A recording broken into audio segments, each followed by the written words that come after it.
Oh, it was wonderful. It was hot, just the way we wanted it, and a little miserable. So it was great from that standpoint. But I thought this was one of those days where the offense gave in, the defense had to, really, I thought, pushed them around a little bit, and I didn't see the mental toughness that I need to see offensively. Really just enough of it. Spurts here and there, but nowhere near the consistent mental toughness. Thought they gave into it a little bit today, but it was a pretty good finish.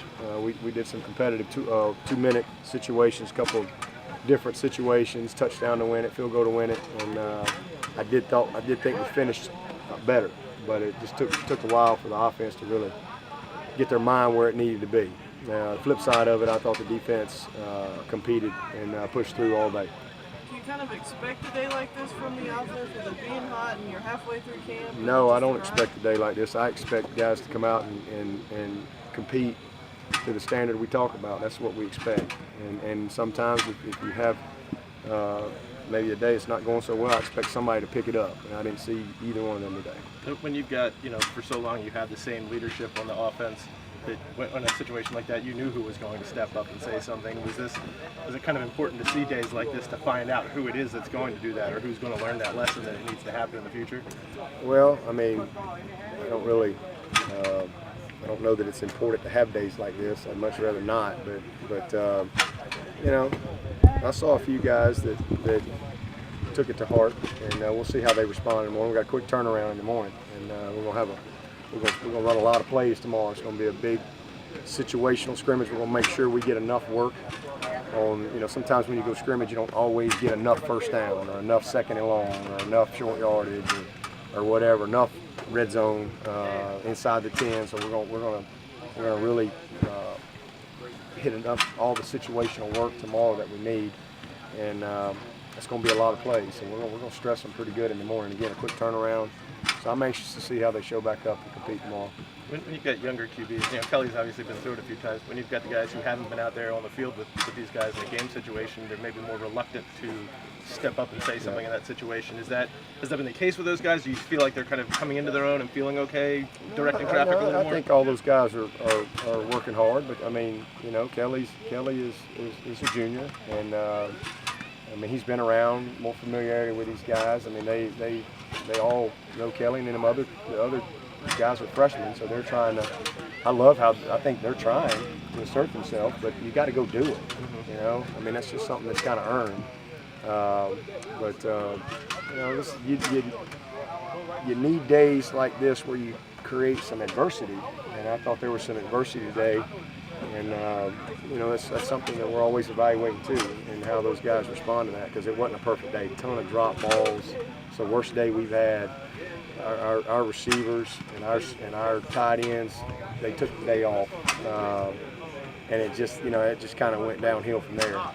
Nobody really picked up the slack, so that was disappointing. But I didn't see any of the quarterbacks not compete or go through the motions. I thought they competed hard. We'll see. Just not a good day. So good news is we got another day tomorrow, and we'll see how they respond. Now that you've had a chance to watch the film of the scrimmage, anything jump out at you? Kind of what I thought coming off the field the other day. We did some really good things offensively. We just never got the rhythm. We just never really got the consistency, and. But a lot of that has to do with we got a pretty good defense over there too. And I thought, as I said, I thought the defense was very consistent all day, and they were when I watched the tape. Saw a lot of good things, very consistent. Outside of the goal line, I thought they were poor on the goal line.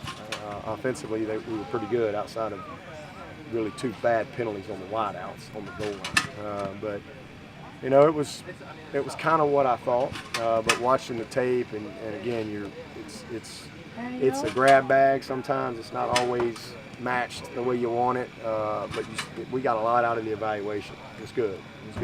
We got a chance to really grade those quarterbacks hard, from a decision-making standpoint, and so it was good. How'd you come out health-wise out of that scrimmage? Pretty good? Yeah, we did. We came out of it really good. I think the only one that we held today from the scrimmage was Shaq. He had a just like a lat or something, but he should be back hopefully tomorrow. And we got a few more guys back in practice. Still got a few guys out. You know, Edmund's been battling a little growing. Hopefully we'll get him back soon. Adam with a little ham. He didn't scrimmage the other day, so we'll be getting those guys here back pretty soon. Ray work more on D or on offense? Oh, offense. Yeah. He's always working more on offense. We just kind of mix him in. We try to make sure he gets a few reps. So he'll get some of the third team reps, and then we'll mix him in on some of the Skelly stuff. But, and he got some good reps in the scrimmage the other day. He might have had, I don't know, maybe 10 plays, but he did a good job. He's got good instincts, and he's tough. You know, he's not afraid. I mean, there's very few guys that can legitimately do both sides of the ball and have the football instincts and just the ability to process everything. But he's one of those rare guys. He can do it. So just trying to use our personnel the best we can. I mean, he's a full-time wideout and a quarter-time DB right now. Yeah, but you do this every year. You come up with Jeremy Meadows. What's the reasoning behind it, and how well does it help you? Well, it's really twofold. You know, one is it's just so perfect over there. You know, I mean, it's just perfect. We got immaculate fields and everything's just amazing. And you know, I just want them to kind of remember where we came from. You know, you come over here and it's just not real perfect. You know, it's just kind of lumpy. I mean, we do the best we can. There's a few chicken, you know, found a big rib over there and a chicken wing. So, you know, it's just a little bit more of a grind. There's no shade. It's just a little bit hard. We've been going 2 weeks, and so this is the point of camp where we've got to develop some mental toughness, because that's what this comes down to. You know, it's not physical. This is mental, and so that's a big part of it. And see who's going to embrace it. A bunch of gnats out here and all that. So who's going to embrace it and see who's going to kind of give into it. And then the other second part of that is it gives me a chance to get them fields immaculate. Let them recover for a couple weeks, and we won't go back over there till probably the Thursday of next week, or we might even wait till game week. So we'll have the Beanie Bowl on that Friday, so it might even be game week till we get back. So when we do get back over there and it's true game prep, I think there's just a better appreciation, you know, of what we have, and it'll just have a different feel. So, you know, just kind of change the scenery, change the dynamics a little bit and the variables, and, you know, see how they respond. I've been talking to Travis Blanks, who's doing some volunteer coaching at Walhalla.